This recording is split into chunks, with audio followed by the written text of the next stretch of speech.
Et si je te disais que devenir riche tôt ne commence pas par l'argent, mais par ta façon de penser? La plupart des gens attendent le bon moment, la bonne opportunité ou un coup de chance. Jim Rohn nous rappelle une vérité brutale. Ce n'est pas le monde qui doit changer, c'est toi.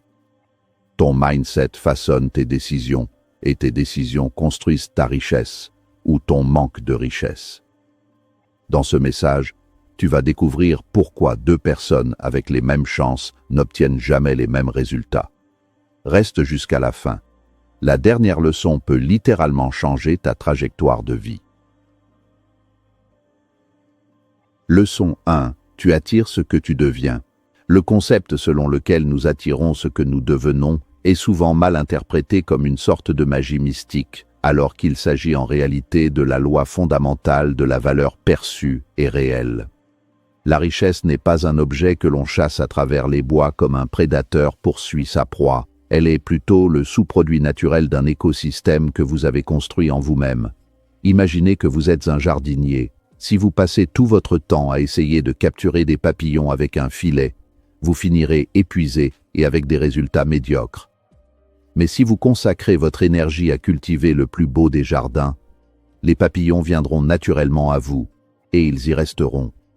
De la même manière, l'argent et les opportunités circulent vers ceux qui possèdent la structure interne pour les accueillir et les multiplier. Devenir une meilleure version de soi-même n'est pas une phrase de motivation creuse, c'est un impératif économique. Le marché ne paie pas pour vos besoins, il paie pour la valeur que vous apportez, et cette valeur est directement proportionnelle à votre niveau de développement personnel, à votre expertise et à votre caractère. Investir en soi est le seul placement dont le rendement est infini et le risque de perte totale nul. Contrairement à l'immobilier ou à la bourse, personne ne peut taxer ou voler vos compétences, votre discipline ou votre vision. Commencer par les compétences signifie identifier ce que le monde demande et devenir exceptionnellement bon dans ce domaine. Mais la compétence technique ne suffit pas sans la discipline, car c'est elle qui transforme le talent brut en un moteur de production constant. La vision, enfin, est la boussole qui empêche votre discipline de s'épuiser dans des tâches inutiles. Elle vous permet de voir des opportunités là où les autres voient des obstacles. Lorsque vous travaillez sur ces trois piliers, votre fréquence vibratoire et professionnelle change. Vous ne cherchez plus désespérément un emploi ou un client. Vous devenez la solution évidente à leurs problèmes. C'est à ce moment précis que le basculement s'opère. Vous n'êtes plus en train de poursuivre la richesse. Vous êtes devenu un aimant pour elle, car votre propre croissance a créé un vide que le succès cherche naturellement à combler. Cette transformation exige une honnêteté brutale envers soi-même. Vous devez examiner vos routines actuelles et vous demander si elles correspondent à la personne que vous prétendez vouloir devenir. Si vous aspirez à la liberté financière mais que vous ne comprenez pas les principes de base de la finance, il y a une dissonance. Si vous voulez diriger une équipe mais que vous ne pouvez pas gérer vos propres émotions, vous n'attirerez jamais la loyauté. Le processus de devenir est un processus d'élagage. Vous devez couper les branches mortes de votre caractère, la paresse, l'indécision, la recherche de validation, pour permettre aux nouvelles pousses de grandir. C'est un travail solitaire et souvent ingrat au début, car les résultats extérieurs mettent du temps à s'aligner sur les changements intérieurs. Cependant, une fois que la masse critique de votre développement personnel est atteinte, le monde extérieur semble conspirer en votre faveur. Les bonnes personnes vous appellent, les bonnes idées vous viennent à l'esprit, et ce qui semblait autrefois être un combat acharné devient un flux harmonieux. Vous réalisez alors que la richesse n'était jamais la destination, mais simplement l'ombre portée par la stature de l'homme ou de la femme que vous êtes devenu. Leçon 2. Le succès commence dans la tête. La psychologie de la richesse est le fondement invisible sur lequel repose tout empire financier. Avant qu'un seul centime ne soit déposé sur votre compte bancaire, une transaction mentale doit avoir lieu. Vous devez accepter la possibilité, la légitimité et la réalité de votre propre succès. L'esprit humain fonctionne comme un thermostat. Si vous avez réglé votre thermostat interne sur pauvreté ou classe moyenne, vous ferez inconsciemment tout ce qui est en votre pouvoir pour saboter toute opportunité qui vous ferait dépasser cette température financière. C'est pourquoi tant de gagnants au loto perdent tout en quelques années. Leur compte bancaire a grandi, mais leur esprit est resté pauvre. Penser grand n'est pas une question d'arrogance, c'est une question de perspective. C'est refuser de se laisser limiter par sa situation actuelle pour se concentrer sur son potentiel futur. Si vous ne vous voyez pas d'abord comme quelqu'un capable de gérer et de multiplier des ressources importantes, l'univers ne vous confiera jamais ces ressources, car vous seriez incapable de les maintenir. Changer ses pensées est un exercice de reprogrammation radicale. Nous sommes tous le produit d'un conditionnement social, familial et éducatif qui, le plus souvent, nous apprend à craindre le manque plutôt qu'à célébrer l'abondance. On nous dit de faire attention, de ne pas viser trop haut, ou que l'argent est la racine de tous les maux. Ces virus mentaux infectent nos actions quotidiennes, nous poussant à choisir la sécurité médiocre plutôt que l'aventure enrichissante. Pour briser ces chaînes, il faut pratiquer une hygiène mentale rigoureuse. Cela commence par le langage. Remplacer « je ne peux pas me le permettre » par « comment puis-je me le permettre ». La première phrase ferme votre esprit à toute solution, tandis que la seconde force votre cerveau à travailler, à chercher des stratégies et à devenir créatif. En changeant la question, vous changez la réponse que votre réalité vous renvoie. Vos pensées créent vos émotions dictent vos décisions, et vos décisions forgent votre destin. Si la source, votre esprit, est pollué par le doute, tout ce qui en découle sera empoisonné par l'échec. Vivre grand commence par une expansion de votre imagination. Vous devez être capable de visualiser votre succès avec une clarté telle qu'il devienne presque tangible. Cette visualisation n'est pas une simple rêverie, c'est une simulation mentale qui prépare votre système nerveux à l'action. Lorsque vous pensez grand, vous commencez naturellement à agir différemment. Vos standards s'élèvent. Vous ne tolérez plus la perte de temps, les conversations futiles ou les habitudes autodestructrices, car elles ne correspondent plus à l'image que vous avez de vous-même. Le succès extérieur est toujours un décalage par rapport au succès intérieur. Il y a un délai entre le moment où vous changez votre mentalité et le moment où la réalité physique s'ajuste. Durant cette période de latence, la foi en votre vision est votre seul carburant.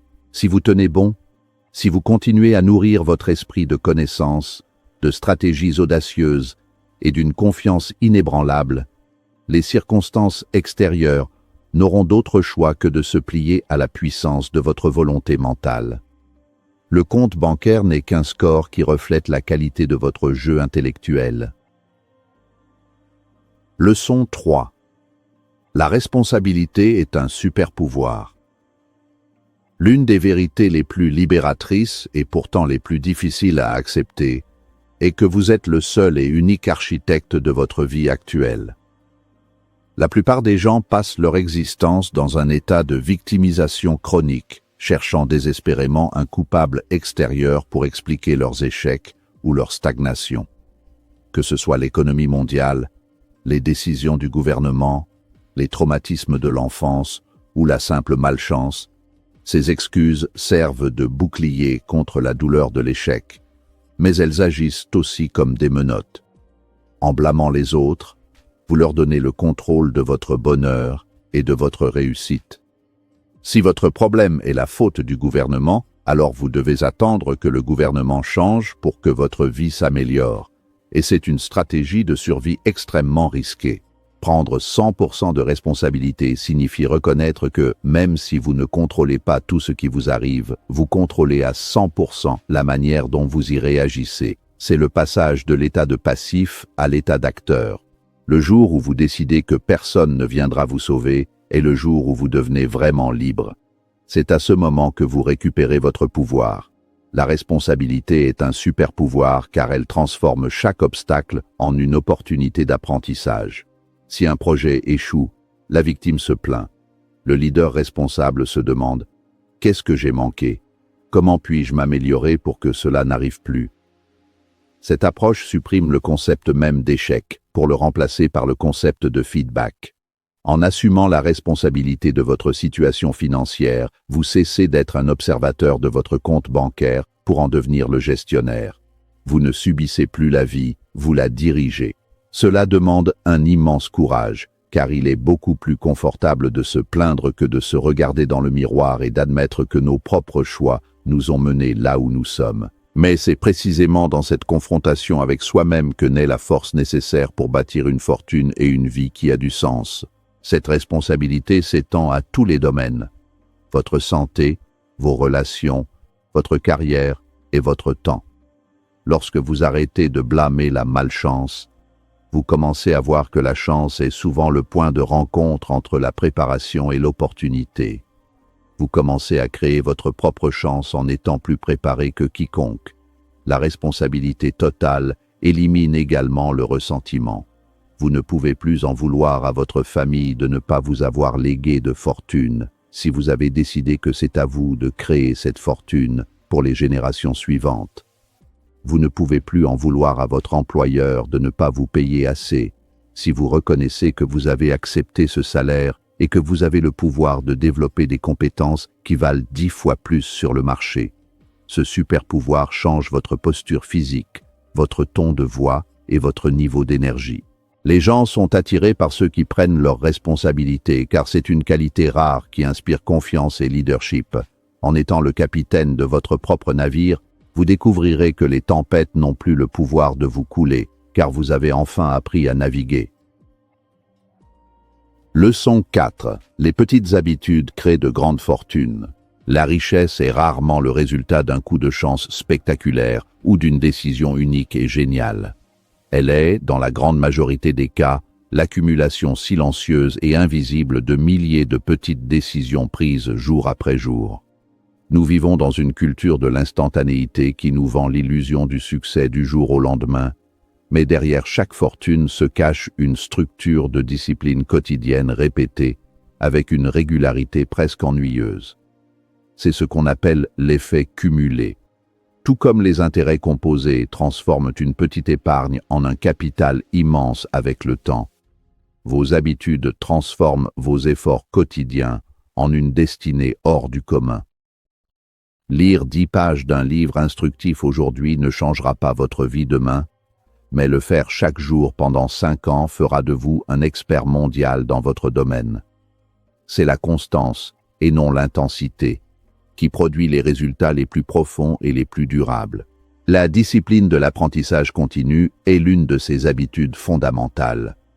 Dans une économie qui évolue à la vitesse de la lumière, votre capacité à apprendre et à désapprendre est votre plus grand atout. Consacrez ne serait-ce que 30 minutes par jour à l'étude de votre industrie, de la psychologie humaine ou de la gestion financière crée une séparation massive entre vous et la concurrence. De même, l'habitude d'épargner et d'investir, même de petites sommes, entraîne votre cerveau à privilégier la récompense différée sur le plaisir immédiat. La richesse est ce que vous ne voyez pas. Ce sont les voitures que vous n'avez pas achetées, les gadgets que vous avez évités et les sorties inutiles que vous avez déclinées pour pouvoir placer cet argent au travail. Ces petits sacrifices quotidiens sont les briques de votre future liberté. Agir même quand vous n'en avez pas envie est la marque de fabrique du professionnel.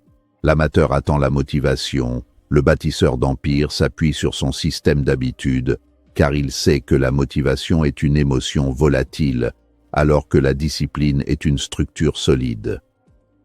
La clé pour instaurer ces habitudes est de comprendre que la volonté est une ressource limitée. Pour réussir, vous ne devez pas compter sur votre force de caractère à chaque instant, mais plutôt concevoir un environnement et des routines qui rendent le succès automatique. Si vous voulez lire davantage, posez un livre sur votre oreiller. Si vous voulez épargner, automatisez vos virements dès la réception de votre salaire. En réduisant la friction pour les bonnes habitudes et en l'augmentant pour les mauvaises, vous facilitez votre progression vers la richesse. Rappelez-vous que vos habitudes sont soit vos meilleurs serviteurs, soit vos pires maîtres. Elles vous façonnent plus que vous ne les façonnez. Une petite habitude de plainte ou de procrastination répété sur une décennie, peut détruire un potentiel immense. À l'inverse, l'habitude d'agir immédiatement sur vos idées et de faire un pas de plus que ce qui est demandé vous placera inévitablement dans le top 1% de votre domaine. Les grandes fortunes sont bâties dans l'obscurité du quotidien, par des actions simples, mais répétées avec une détermination de fer. Leçon 5. Ton entourage détermine ton altitude. L'être humain est une créature profondément sociale, dotée de neurones miroirs qui nous poussent inconsciemment à imiter les comportements, le langage et les ambitions de ceux qui nous entourent. C'est pour cette raison que votre entourage est le prédicteur le plus précis de votre futur succès financier et personnel. Si vous passez tout votre temps avec 5 personnes qui se plaignent constamment, qui dépensent tout leur argent en divertissements futiles et qui n'ont aucun projet d'avenir, il est statistiquement presque certain que vous deviendrez la 6e personne du groupe.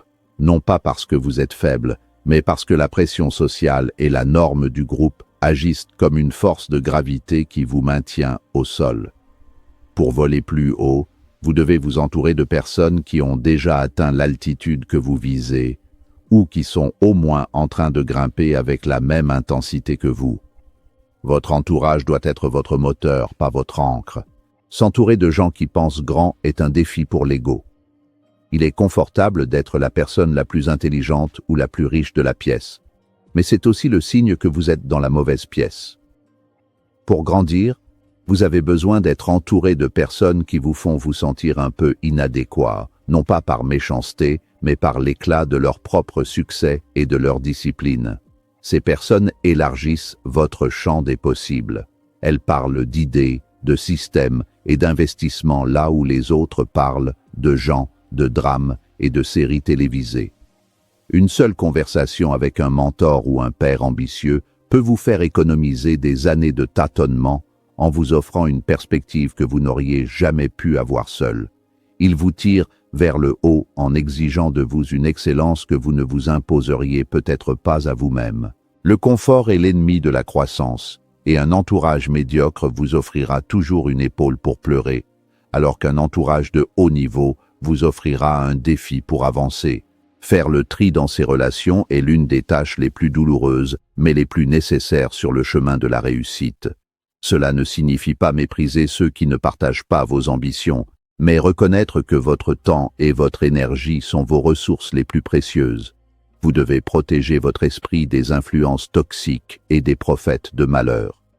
Cherchez activement des communautés, des masterminds ou des cercles d'affaires où l'action est la norme et où l'échec est vu comme une leçon.